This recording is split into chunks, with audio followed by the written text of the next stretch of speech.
Olá, professora! Olá, querida. Estamos no nosso terceiro episódio do podcast Ser Memória. Estamos deliciosamente ouvindo toda a sua história e sua trajetória. Agora vamos falar um pouco de todo o seu processo de liderança como uma mulher negra, historiadora, né, com toda a consciência de Brasil, classe, gênero e raça, né? Gostaria de entender a sua história a partir dessa perspectiva. Olha, eu acho interessante a gente começar falando um pouco do meu pós-doc, não é? Porque eu recentemente concluí meu pós-doc, terminei em 23, falando exatamente dos desafios que as mulheres negras encontram no mercado de trabalho. Foi muito interessante porque eu pude entrevistar mulheres negras tanto da área privada como da área pública e todas trazem nas suas falas a apresentação das mesmas dificuldades, né? E que é principalmente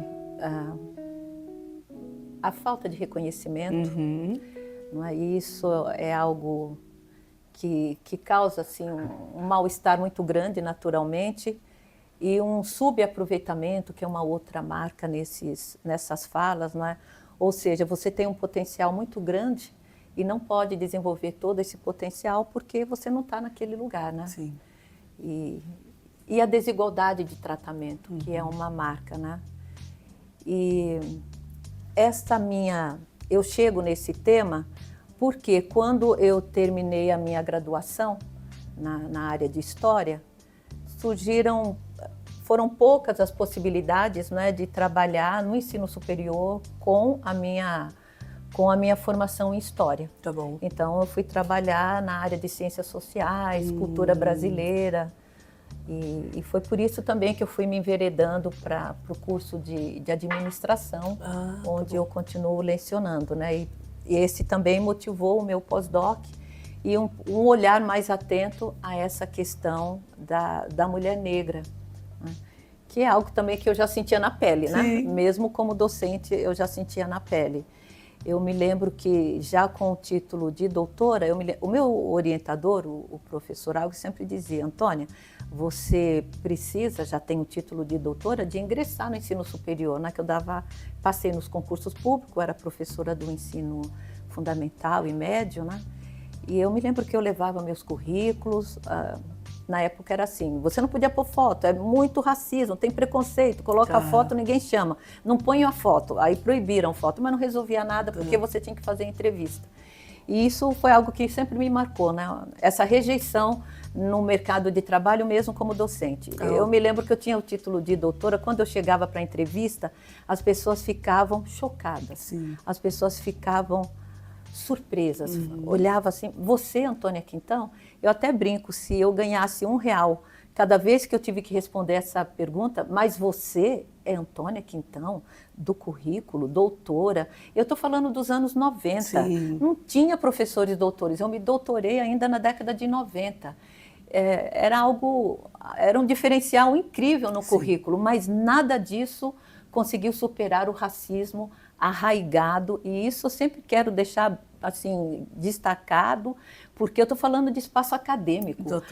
O espaço acadêmico é o espaço da consciência crítica, é o espaço do debate. Como que você pode encontrar tanto racismo assim no espaço acadêmico? E foi assim que eu fui recebida, com rejeição. Então, ninguém pode dizer, olha, tem poucos negros porque não tem currículo. Eu tinha currículo, eu tinha o currículo de doutora, eu estava ali doutora, já tinha feito uma experiência internacional e isso dava mais peso para o meu currículo. Mas eu vou te dizer, não tinha jeito. Nunca era o suficiente. Não era o suficiente, ou seja, não que não era o suficiente, isso não era maior do que o fato de que essa instituição não queria uma negra como professora. Isso foi digamos assim, um choque de realidade para mim, né? Porque, como muitas pessoas, eu achava, com esse currículo, agora Universidade de São Paulo, ninguém me para. Mas me pararam mesmo, me pararam completamente. De forma que, com o título de doutora, a minha primeira experiência foi dar aula num supletivo particular. Eu ganhava por semana, eles nem registravam. Por quê? Porque quando bolsista, eu recebia da FAPESP. A FAPESP é uma agência financiadora incrível, né? Você recebia, era até o valor, acho que era das agências financiadoras era o melhor. Nunca tinha atraso nem nada. Depois que eu me formo, então, que eu achei que as portas iam se abrir com a minha formação e todas se fecharam, eu me vi assim numa situação triste, ou seja, eu voltei a depender do meu pai. Era eu que ajudava e agora eu dependia, porque não tinha emprego. Sim. E eu me lembro que eu me doutorei em novembro. Eu consegui essa vaga para trabalhar nesse supletivo um ano depois, porque eu cheguei a desistir de tentar trabalhar no ensino superior. E por quê? Porque era sempre assim, as pessoas ligavam, elogiavam o meu currículo, na hora que me conhecia, você, Antônia Quintão? Então se aguarda. E, enfim, aí eu cheguei à conclusão que não era realmente um caminho. Eu falei assim, quer saber? Quando eu terminei a minha graduação e antes de começar o mestrado, eu fiz uma segunda graduação, né? Porque eu sou boa, como diz o outro, eu sou boa. Fiz uma segunda graduação, eu nem falo muitas vezes, eu até esqueço, mas eu fiz uma segunda graduação em pedagogia e me especializei em didática, porque eu sempre gostei de dar aula e dizia, eu quero ser uma boa professora, né?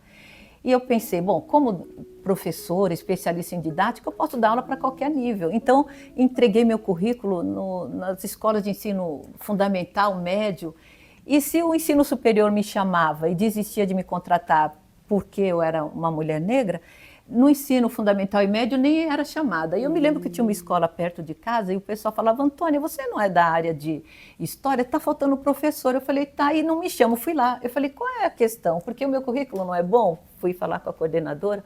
Ela disse, é bom demais. A gente não consegue entender como uma pessoa que tem doutorado quer dar aula no ensino médio. Aí eu pensei, olha, veja, não vou contar toda a história, né? Mas eu falei, eu não faço questão, eu posso dar aula, eu quero dar aula.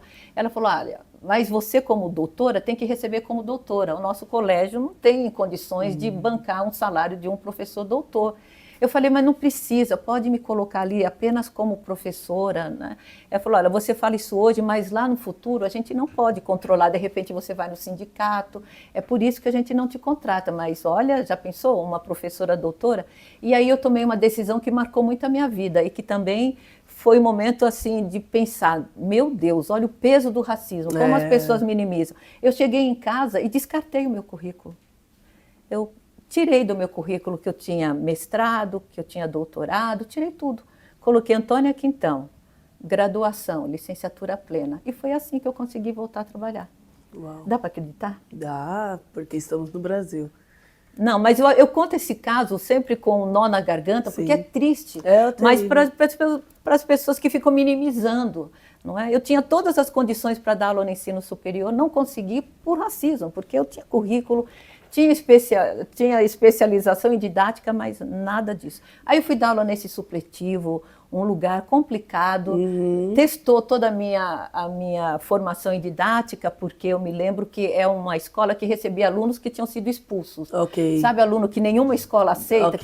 Então era desafiador dar aula ali para aquela turma, mas eu também nunca tive problema com isso. Mas eu me lembro que eu comecei a dar aula na terça, na quinta eles colocaram uma bombinha lá, estouraram o banheiro, o vaso sanitário voou, foi uma confusão. Aí chamaram a polícia, né? Aí, Antônia, vai lá receber o policial. Aí eu fui receber o policial. Ele falou assim, você faz o que aqui nessa escola? Eu falei, eu dou aula. Não tinha outro lugar para você dar aula? Você sabe onde você está? Eu pensei, olha só, ainda tenho que ouvir isso, né? De um policial. Até. De um policial. Você sabe onde você está? Você não tinha outro lugar para trabalhar? Falou assim para mim, bravo comigo, como se eu tivesse, né? Eu pensei, olha como que é a vida, né? Eu conto esse caso para a gente perceber o peso do racismo, né? Não é brincadeira. E trabalhei nessa escola até que o MEC, naquele momento, várias escolas secundárias estavam buscando o registro como faculdade. E o MEC passou a exigir que essas escolas tivessem ali no seu corpo docente pelo menos um professor com título de doutor. E foi assim. Não é graças a essa exigência do MEC, portanto não foi porque as pessoas deixaram de ser racistas, de jeito nenhum, mas porque o MEC exigiu, tem que ter uma professora com título de doutor, pelo menos uma. Aí que eles acharam o meu currículo, né, que estava lá. E aí que eu fui chamada e apareceu a minha primeira oportunidade para dar aula no curso superior.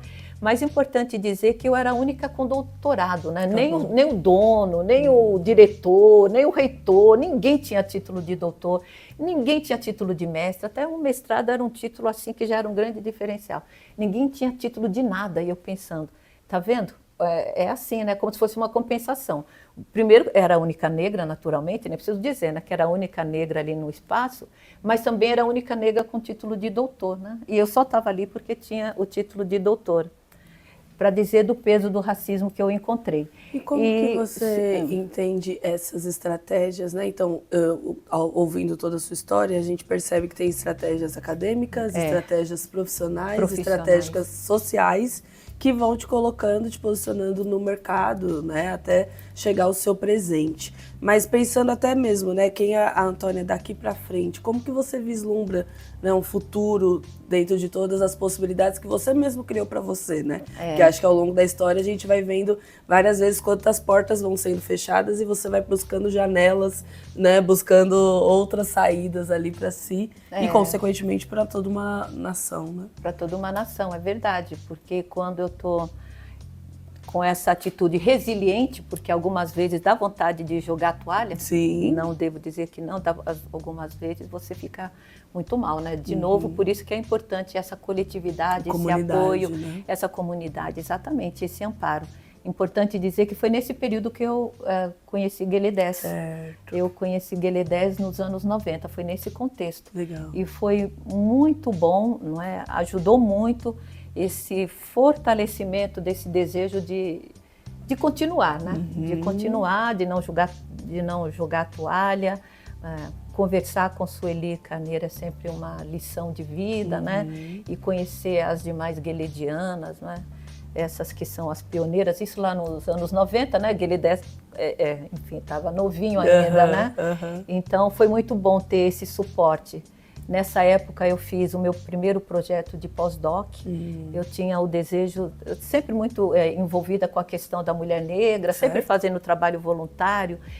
Eu dava aula como professora voluntária no projeto do Frei Davi. Não sei se você já ouviu falar, que era pré-vestibular para jovens carentes, né? Então eu era professora voluntária e eu me lembro de algumas alunas negras que se aproximavam de mim, gostavam muito de mim, falavam, professora, você já viu na TV como que nós somos maltratadas, professora? Nós somos motivo de piadas e de chacota no colégio onde a gente estuda, e isso também devido à mídia. Eu falei, olha, esse é um tema interessante para um projeto. E já jovem entendendo essa leitura, já jovem. Me lembro que acho que teve uma cena em que a Thaís Araújo, não me lembro que atriz, caiu de joelho porque foi acusada de ter roubado, uma coisa assim, e eu me lembro que elas estavam se sentindo muito mal porque aquilo tinha gerado muito bullying na escola, entendeu? O peso da representatividade para o bem e para o mal, né? E para o mal, e para o mal. Recentemente a Thaís Araújo falava sobre isso, né? O descontentamento com uma personagem, não é? A maneira como a personagem foi tratada, e é isso que a gente sempre fala, não basta você estar na frente das câmeras, você tem que estar atrás das câmeras também, né? A gente falava de representatividade, eu estava assistindo uma série americana que foi escrita por mulheres negras. Essa série foi tão importante, eu pensei, gente, olha a diferença que faz quando quem está atrás, quem escreve, quem dirige, quem produz é uma mulher negra. Porque o tema que ela trouxe é um tema com o qual eu me identificava o tempo todo. Eu falei, nossa, era isso mesmo, olha como acontece lá. Então, o quanto que isso é importante e o quanto que não basta você pôr ali na frente das câmeras, né? A gente tem que estar nesses lugares estratégicos, no lugar de quem decide. Isso tem a ver com essa minha primeira tentativa de pós-doc, como eu disse, terminou no pós-doc, porque eu quis trabalhar o que levava, né, o racismo que a mulher negra enfrenta na TV brasileira. Eu fiz um projeto, na época, em Guelé 10, conheci uma professora aqui da USP, chamada Regina Festa, muito sensível, muito atenta a essa questão, colaborando sempre com Guelé 10, e ela falou, Antônia, traz o projeto. Eu apresentei o projeto já para pós-doc, ela levou até a ECA, no Departamento de Rádio e TV, o Departamento de Rádio e TV achou muito interessante, a professora Regina Festa defendeu a ideia, a ECA aprovou, Guelé 10 deu apoio, estava tudo certo, faltava o quê? Faltava uma bolsa, né? Como que eu posso fazer uma pesquisa sem bolsa? Então, eu fui numa agência e apresentei o projeto, e o projeto foi recusado. nem com o apoio da ECA, nem com a aprovação da ECA, nem com a carta da professora dizendo que era importante, foi recusado. Até ser recusado, todo mundo que é da área acadêmica sabe que acontece. Mas uma das razões pelas quais estava ali, motivo da recusa estava lá. O tema da candidata não se sustenta, porque nós não observamos o racismo ao qual a candidata se refere. Isso, para mim, foi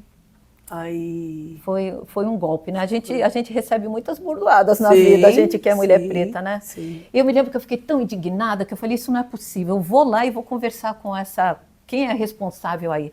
Porque é o que eu costumo dizer, não basta, você tem que estar no lugar de quem seleciona. O problema é que nós somos selecionadas, nós é que somos escolhidas, não é? A gente tem que ter a possibilidade de selecionar e de escolher. E se a gente não está nesse lugar, não adianta. Chega ali num determinado momento, e você é barrada. Aí eu pedi uma reunião com a coordenadora da área. Eu queria entender mais sobre isso. Disseram, olha, professora, ela está viajando, está no exterior. Porque tem isso, né? O pessoal vai ficar um mês fora. Tudo. Eu falei, pode marcar quando ela voltar, eu quero falar com ela. Aí, quando chegou no período dela retornar, professora, ela vai adiar para não sei quando. Eu falei, marca quando ela voltar, então, quando ela chegar em São Paulo, enfim. No dia marcado, eu chego lá com a minha pasta, né, com o meu projeto, para conversar com essa professora, que era responsável da área, que selecionava, e a moça falou, ela está atrasada. Eu falei, brincadeira, pensei, né? Atrasou um ano, não sei quanto tempo ainda. E no dia... Aí ela chega correndo lá, depois de quase 1 hora de atraso, com a pasta. Ai, olha, eu vou te dizer, com toda sinceridade, a minha vida está tão corrida, eu nem abri a pasta, nem sei do que se trata. Você pode me atualizar do que se trata?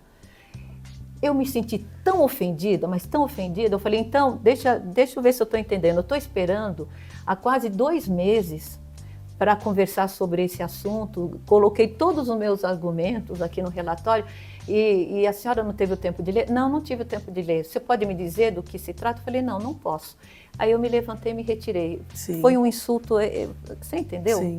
Eu falei, como é que pode? Eu não tive, sabe quando aquilo bateu tão forte que eu não tive nem ânimo de contar. Eu falei, não vou contar, não vou mais falar sobre isso, chega. Sim. E saí e me retirei. Então isso ainda foi nos anos 90, foi em 99 que isso aconteceu. E era como eu disse, foi a minha primeira tentativa de pós-doc, aprovada na ECA, com a professora supervisora, mas que foi barrada. E por isso, tudo isso me ajuda, Eva, a entender a importância de você estar na militância. Sim. Tudo isso que aconteceu comigo, eu não quero que ninguém mais tenha que passar, não é? Porque é duro demais, né? E pensando na geração futura. Então, o que é que me fortalece, o que me anima, é exatamente a ideia de que eu posso contribuir para que isso seja enfrentado, né? Falando, denunciando e dando aula no curso de administração, falando de cultura brasileira, eu chego no racismo que as mulheres negras encontram no ambiente organizacional. Daí, então, o meu desejo de escrever um projeto para tratar desse tema, e eu tive uma sorte muito grande de encontrar a Silvia Casanova, que faz um trabalho extraordinário aqui, né? A Silvia Casanova, ela abre as portas da FEA, né? E mais do que isso, né? Ela está derrubando muros. Eu falo para ela, isso daqui é uma fortaleza, como aquelas fortalezas medievais, que tem aquele fosso com crocodilo que estão lá. É isso que a gente tem que ultrapassar para chegar aqui, né? E a professora Silvia é aquela que coloca a ponte para que você possa caminhar e chegar até aqui, né? E te dá esse apoio. Então, digamos que a Silvia é uma presença decisiva, fundamental aqui na nossa FEA, e é graças a ela que eu chego aqui, né? Sim. A minha origem é Fefelete, chego aqui trazendo esse tema da mulher negra, porque isso tem a ver com a minha própria história de vida, com a minha vivência, ouvindo alunas, professoras, poucas alunas negras, né? Sabe, professora, na nossa turma, eu falei, eu dou aula, né? Quantas negras tem, professora? Eu falei, só 2. Professora, todos conseguiram o estágio, menos nós 2. Será que tem a ver com a minha cor? Vou falar o quê, né? A resposta Mas é uma situação que a gente continua experimentando. Então, estar no Guelé 10, participar do Guelé 10, da luta das mulheres negras, digamos que é uma consequência de todas essas minhas experiências, e é também resultado desse desejo de fazer algo para que as pessoas tenham uma vida melhor, né? O bem viver que a gente busca e cultivar para aqueles que virão. E como que você gostaria de encerrar, né, trazendo uma mensagem, acho que de bem viver, de futuro, mas também de liderança, né, de muitas mulheres que passam ainda por essa trajetória, porque querendo ou não, para você ser uma líder tem que ter um título, e o título tem todos esses impeditivos estruturais, né, pensando no nosso recorte social. O que você considera bem viver, né, dentro dessa trajetória, mas também para o futuro, das próximas gerações? As próximas gerações, elas estão chegando e estão chegando muito bem. Uhum.